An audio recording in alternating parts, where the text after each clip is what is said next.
दोस्तों ये बात ज्यादातर लोग खुलकर नहीं करते हैं, लेकिन अगर आपकी गैस में बहुत ज्यादा स्मेल आती है तो ये नॉर्मल नहीं होता है, बल्कि ये हमारे शरीर के लिए एक वार्निंग सिग्नल है। देखिए कभी ना कभी अगर 8-10 दिन में ऐसी स्मेल वाली गैस आ रही है तो कह सकते हैं कि ये नॉर्मल कंडीशन है, लेकिन अगर मोस्टली जब आप फार्ट करते हैं या गैस छोड़ते हैं और उस दौरान एक गंदी सी स्मेल आती है तो इसका मतलब आपके शरीर में कुछ खराबी चल रही है, जिसे आप बस एक गैस का नाम देके इग्नोर कर रहे हो। कई लोग सोचते हैं गैस ही तो है, निकल गई क्या हुआ, बल्कि बढ़िया है कि गैस है, गैस तो निकलना अच्छा होता है। बस यहीं पर लोग गलती कर देते हैं। बदबूदार गैस बार बार आना ये एक बीमारी का संकेत हो सकता है, जिसे हम योग के माध्यम से जड़ से खत्म कर सकते हैं। मैं आपको छोटी सी एक टेक्निक भी बताऊंगी, तो वीडियो को अंत तक जरूर देखना, बीच में स्किप मत करना। हो सकता है इंपॉर्टेंट कोई जानकारी आपसे मिस हो जाए। और अभी तक अगर आपने हमारी वीडियो को एक लाइक नहीं दिया तो फटाफट से लाइक दे दो, बहुत ज्यादा हमें खुशी होगी। हमें से ज्यादातर लोग जब गैस छोड़ते हैं तो उनके लिए वो इतना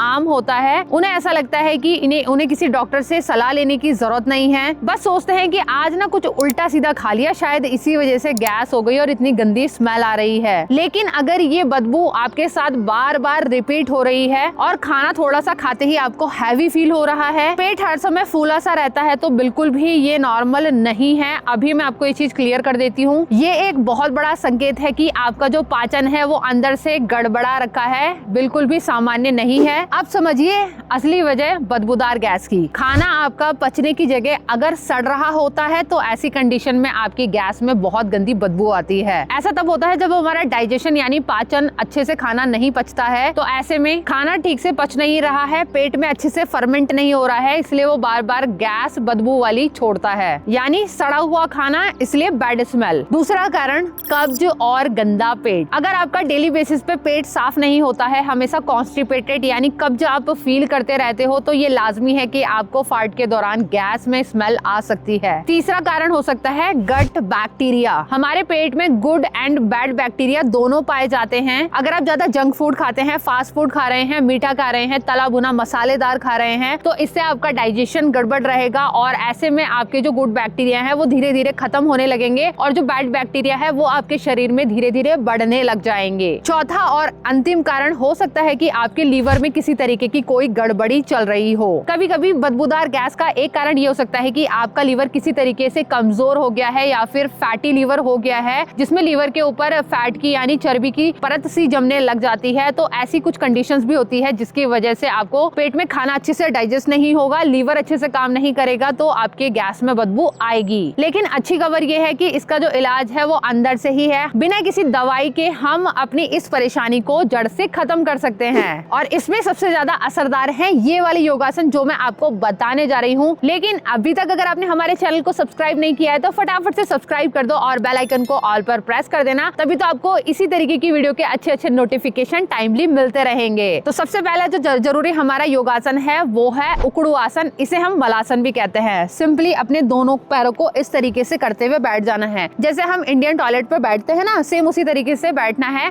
जब आप सुबह के समय उठते हैं और उस दौरान आपका पेट साफ नहीं होता है तो आपको करना यह है कि इस तरीके से आप उकड़ू पोजीशन में बैठ जाइए और 1 गिलास गुनगुना पानी पीजिए। 1 से लेकर 2 गिलास जितना आप पिएंगे उतना अच्छा है और पानी को धीरे धीरे सिप करते हुए पीना है और जैसे ही आप पी लोगे थोड़ा सा बॉडी को इस तरीके से मूवमेंट देते हुए आना। ऐसे में क्या होगा, आपके पेट की जितनी भी अतड़ियां हैं उनकी मसाज होना शुरू हो जाएगी और आपका पेट भी साफ होगा और ये बदबूदार गैस है इससे आप बच पाओगे। तो कंटिन्यू आप इस तरीके से पैरों को चलाते हुए आना 40 गिनते तक, उसके बाद रिलैक्स कर देना। तो इसे आप टोटल 2 बार दोहराते हुए आएंगे। दूसरा अभ्यास रहेगा हमारा वज्रासन का। वज्रासन बहुत ही इफेक्टिव है, इसे आप खाना खाने के तुरंत बाद भी कर सकते हैं, जिससे आपका खाना डाइजेस्ट होने की जो सही प्रक्रिया है वो शुरू हो जाती है। तो सिंपली इसके लिए अपने दोनों पैरों को इस तरीके से मोड़कर ऐसे बैठ जाना है। अभी मैं आपको साइड से दिखाती हूँ। ऐसे अपने पैरों को मोड़ना है और आराम से बैठ जाना है। इस दौरान आप किसी भी तरीके के काम कर सकते हो। अगर आपको टीवी देखने का शौक है आप टीवी देखिए, आप अगर सोफे पे बैठे हैं तब भी इस तरीके से बैठ सकते हैं। इसके बहुत ज्यादा फायदे हैं। हमारे पिंडलियों में जो गैस जमा होती है ना, वो भी रिलीज करती है। तो ये है हमारा वज्रासन का अभ्यास। तो आप इसे कम से कम 2 से लेकर 5 मिनट तक बैठने का जरूर प्रयास करें। तीसरा अभ्यास रहेगा हमारा पवन मुक्त आसन का। नाम से ही आप समझ गए होंगे कि पवन का मुक्त हो जाना, यानी गैस का ऑटोमेटिकली अपने शरीर से बाहर निकल जाना। तो ये तब अच्छा रहेगा जब हमारा खाना अच्छे से डाइजेस्ट होगा। तो सिंपली हमें मैट पर इसके लिए लेट जाना है इस तरीके से। अब दोनों पैरों को मोड़ लेंगे इस तरीके से, हाथों को इंटरलॉक करते हुए अपने पैरों को हक करेंगे। अब अपनी नोज को कोशिश करेंगे अपने पैरों के घुटने से टच करने की। नहीं हो रहा है कोई बात नहीं, जहाँ तक पॉसिबिलिटी हो वहाँ तक कीजिए। सांस को भरेंगे, सांस छोड़ते हुए इस तरीके से आपको आ जाना है।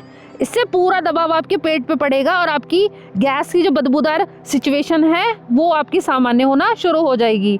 फिर धीरे से गर्दन को नीचे रखते हुए रिलैक्स होके लेट जाएंगे। इसके बाद आपका चौथा अंतिम अभ्यास रहेगा नौकासन का। नौकासन में जाने से सबसे बड़ा फायदा हमारे पाचन तंत्र को होगा। आपके लीवर में किसी तरीके की परेशानी है उसको ठीक करने में हेल्प करेगा। सिंपली अपने दोनों हाथों और पैरों को इस तरीके से ऊपर की तरफ उठाएंगे। इससे पूरा प्रेशर आपके पेट पर आएगा, जिससे आपको इस तरीके की जो परेशानी है वो खत्म होना शुरू हो जाएगी। ध्यान रखेंगे इस दौरान अपने घुटने को बिल्कुल सीधा रखें और यहीं पर आपको 20 सेकंड तक बने रहना है। फिर धीरे से डाउन चले जाएंगे। तो इसे आप 3 बार रिपीट करते हुए आएंगे। तो दोस्तों ये थे कमाल के हमारे योगासन, जो कि हमारी बदबूदार गैस को खत्म करने में हेल्प करेंगे। देखिए, बदबूदार गैस कोई शर्म की बात नहीं है, बल्कि ये हमारे शरीर का वो सिग्नल है जो आपको दिमाग दे रहा है कि अब हमारे शरीर पे हमें काम करने की जरूरत है। तो इसमें आपको बिल्कुल भी लापरवाही नहीं करनी है। तो आज का ये वीडियो आप सभी को कैसा लगा, अच्छे कमेंट्स जरूर करना। और हेल्थ से रिलेटेड अगर आपको किसी भी तरीके के क्वेश्चन करने हैं तो आप मुझे डायरेक्ट मैसेज इंस्टाग्राम पर भी कर सकते हैं और नॉर्मल कमेंट भी कर सकते हैं। तो वहां पर मैं आपके क्वेश्चंस का आंसर आसानी से दे पाऊंगी। तो अभी के लिए नमस्कार, जल्दी मिलते हैं अगली वीडियो के साथ में।